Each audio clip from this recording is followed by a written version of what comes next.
I'm Vitalic and I'm in the studio with Future Music.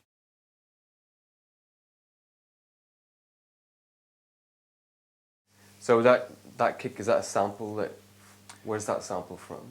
This kick is sampled from Sparks. In fact, it's a sample I did myself from the drum machine. Yeah, because it's it's a collection of kicks I did myself, and to separate it from the drum machine is more convenient to have it apart from the rest of the drums. So it's just a sample, and I can put also some effects like the sausage of Dead Alive that I put pretty much everywhere. So you really like that one? Yeah, it's very effective and easy to use, and I don't know. So yeah, on the drums I use it really a lot. So this is the kick from Sparks, and also there is one with an effect with a reverb. And in fact, it's two kicks. It's the kick of the Sparks plus the bass drum of the drum tracks to have the impact. This is the kick of the Sparks. And the snare drum is from Sparks. The drum machine is here.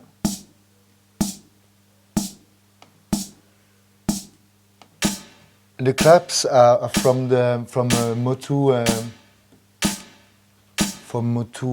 BPM. Which is really good for this kind of drums, for the claps, for all the ethnic sounds, kind of. And you just use Ableton's EQ sometimes and some reverb from Ableton as well? Is it just all of Ableton's effects? I use the reverb of Ableton. I think they're okay, and also because I mix down my music in a studio. We take off the reverb if we don't like them, and use the other ones. And with the Jarre. So this is it's quite basic, because this song is not too much about the drums. It's quite straight. And the hi-hats are side-chained? Slightly, yeah. As you can see here, it's slightly side-chained. And then the bass. The bass is from Tal Noisemaker. It's a free plugin, and I really like it. And it's kind of Vitalic bass, means that I use the two oscillators, but I make a melody inside the bass, as you can hear. So you tune the oscillators separately? I tune this one is made with the FM effect. You can see it's sequence to make the melodies moving, and to make it also out of tune. All my sounds are always out of tune altogether. The thing is about to make the balance, to make the song sound right, but basically everything is out of tune. So you can, with the two oscillators, you have these effects of melody, which is convenient because from the very beginning of the song you have the melody, even if there is nothing. You already have a melody from the beginning. It's not just drums and the bass. It's to make the more complex melodies sounding quite easy to understand. If you play with the harmonies like this, it makes the sound rich without using too many notes at the end. And have you got any effects on the bass? On the bass, you have. I put an autopan, the sausage like on many channels, and a little reverb. It's really basic.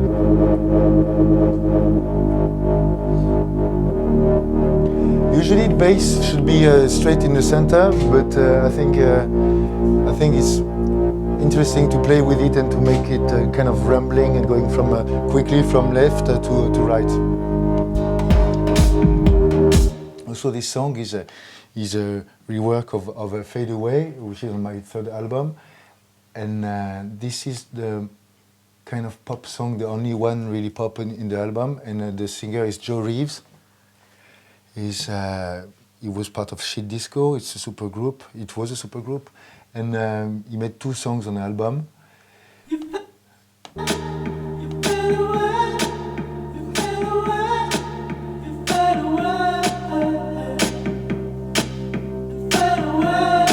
I have 2 tracks because it's 2 different effects. But as you can see, anyway, there are not too many channels. I don't use it's 16 channels because my songs are quite simple. I don't like to have too many effects everywhere. The toms are from the Motu, also the Motu BPM.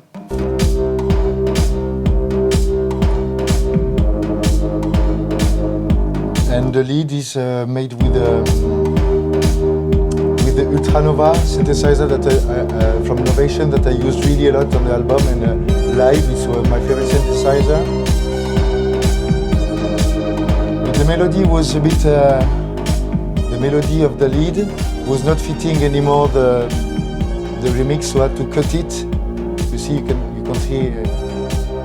I had to cut some parts and use some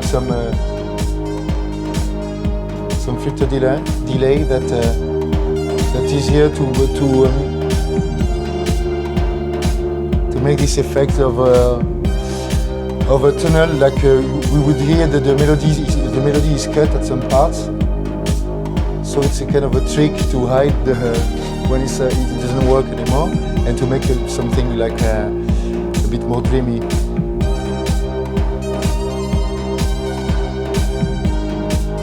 Then for the organs, I use Razor because it's really rich. It's a bit dirty. It's the way I see organs, a bit gritty like this. And I like the vibration you have and the pitch. And the reverb is really beautiful also. And so what's cool is that you can, with the filter, you can have, it changes really totally the texture of the sound. So it's the same sound, but according to the setting of the filter, it's not the same feeling at all.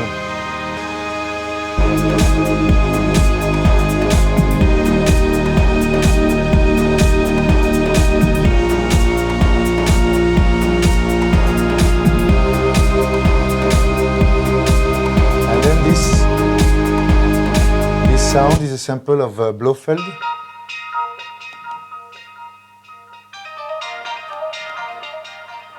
With and those Ableton effects, do you just play around with Ableton's effects, or have you got an effect in mind that you want to put on before you work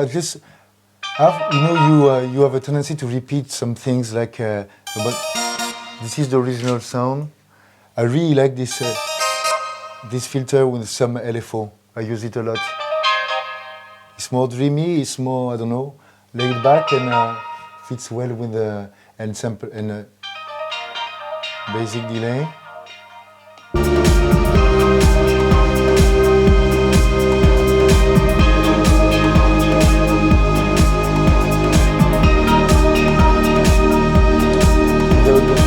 It wouldn't work without the filter. It's not the same thing anymore.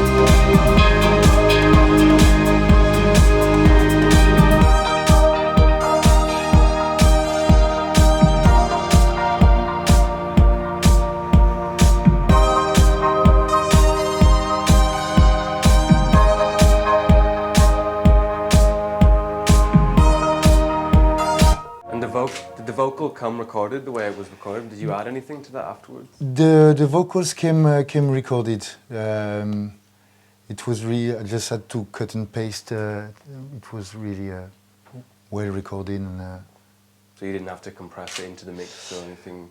No. Also, for this rework, I took the samples from the studio. So I received the vocal from Joe Reeves. Then I recorded the original song.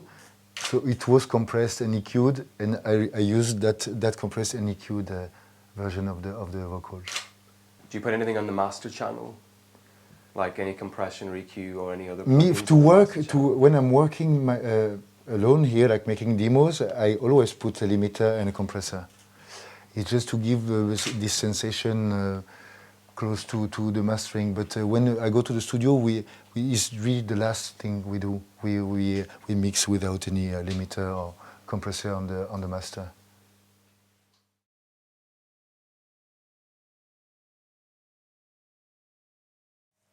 So this is basic live set. I work with loops, and you have the bass drum, the Jarre, snare drum, delay. This is all the stereo loops, 2 filters, and then the synthesizers, which are even VST or Midi.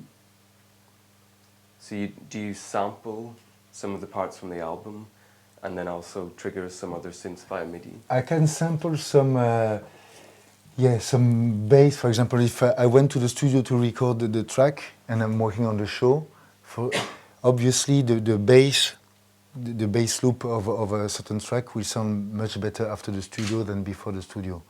Or if it's important, if I can't make it, because there are things that you can't make on stage with a synthesizer. It's not the point anyway to make everything with the synthesizer. The point is to be live and to have this feeling of no. And so yeah, for example, for Poison Lips, you see I have the sample of the bass. Also, it's also the case for the voice. These are samples, and here at the end you have also the MIDI synthesizers, the Virus, the Nova, and also I use live. I use this the Korg Monotron and for the effects and the drones. And when there's other people on stage with you, you look after drums and some MIDI, and they'll play some of the stuff live. Yeah, on stage I have some. The main drums are made by the drummer.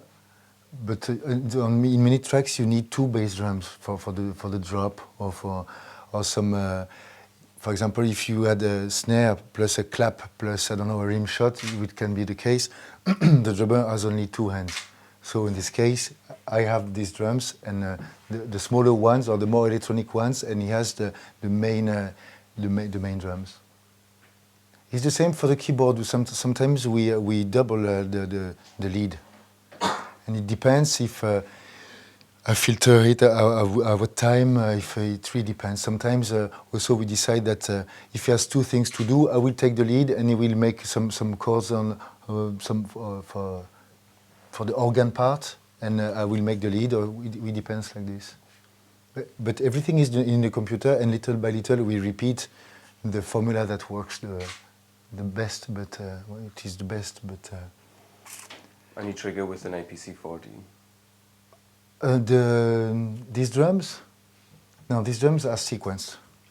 These drums are sequenced. So there's every bar is predetermined how long it's going to play for? Yeah, it's rehearsing. It's rehearsing. And also they have signals, like I send a rim shot from my computer. They receive they have an earplug. And with the rim shot, and when the rim shot is changing, there are 2 rim shots. It's time to change the loop. And they're sync to Ableton, or is it all separated? No, there is nothing synced between me and the musicians. There is no apart from the rim shot. There is no sync. There is no MIDI. We thought about that because it could be convenient for some delay syncing, or for some LFO syncing also for the keyboard, but at the end it's not so useful, and if it's not synced, it's like this and it's live, and it's a bit like rough. Is what I wanted. So the drums are triggering samples as well as... Yeah, it's an electronic battery from Roland, and it triggers samples. And you load the samples into the drum machine? The drummer has his own setup. We said it's not connected. It doesn't send me any MIDI message or trigger, or it's totally separate. So he has a Logic Audio with a drum machine, a VST, and with his own effect, and it goes straight to the front of house sound engineer.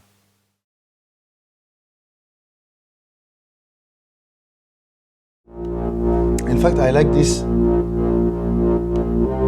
one with the 6 dB filter. It's really, I really like the sound of this filter.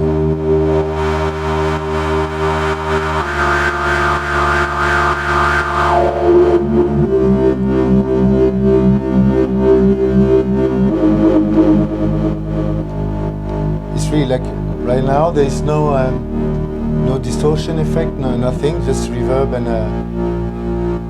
and the sausage, and it's already really acid, something really, really analog.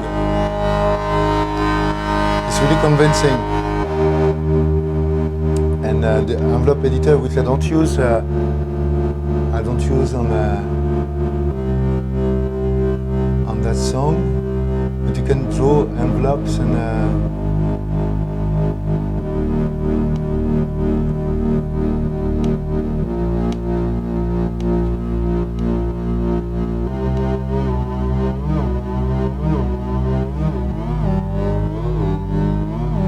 So it's good to get some rhythm to a song.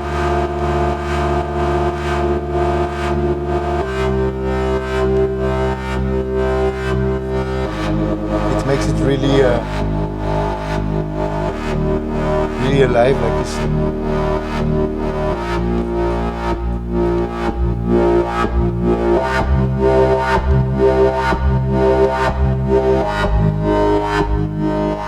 And also you have an effect section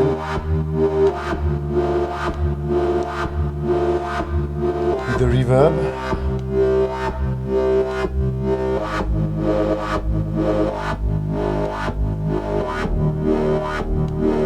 The reverb is really cool. I suppose it was the concept of the designer of the synth, but it's quite cold. And also the two choruses, I suppose it's taken from the LK syntax, which has two choruses like this.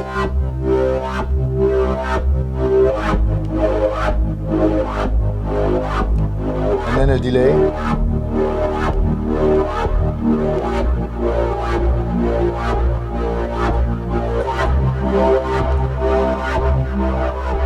The crush I don't use it that much.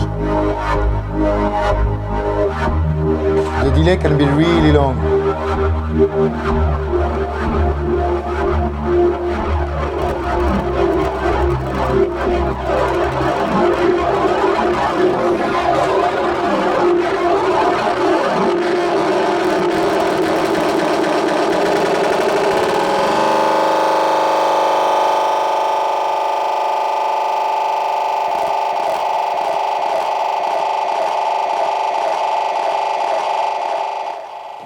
So I think for it's a bargain, no? At zero, it's a free synthesizer. It sounds really cool. I use it really a lot on the album and in the live show too. Is there any other plugins like that you use a lot that you really like? Any other plugin? No, the two ones are the sausage and the tile. And you use Razor as well, the Native Instruments plugin. No, I use a lot of Predator. The Predator. I use it. I used to use it before. Now I'm more into that one, but I still use the Predator for the mini Moog kind of. I know it's used for dubstep, but it's not what I do. I use it for. It's really close. It can be really close to the mini Moog feeling, with some effects. But it's not too stable on my computer. I don't know. So with the show. I pay attention to that when I play live to be really sure about a plugin that will not make the computer crashing during the show. There is a kit I really like is 80 Studio on Sparks.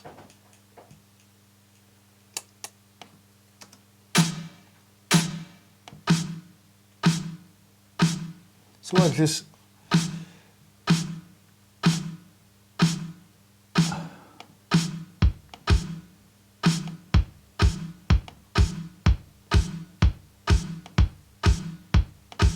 this kit is really convenient to make disco.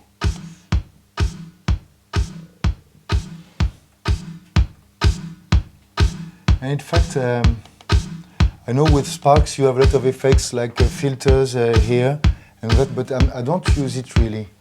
It's not for my music. There is no point. I use it because the samples are really good, because the effects also are really good, and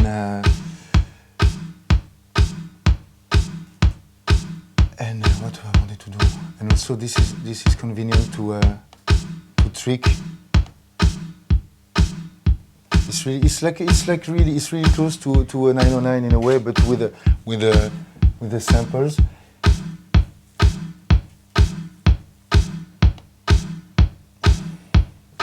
Let's check with.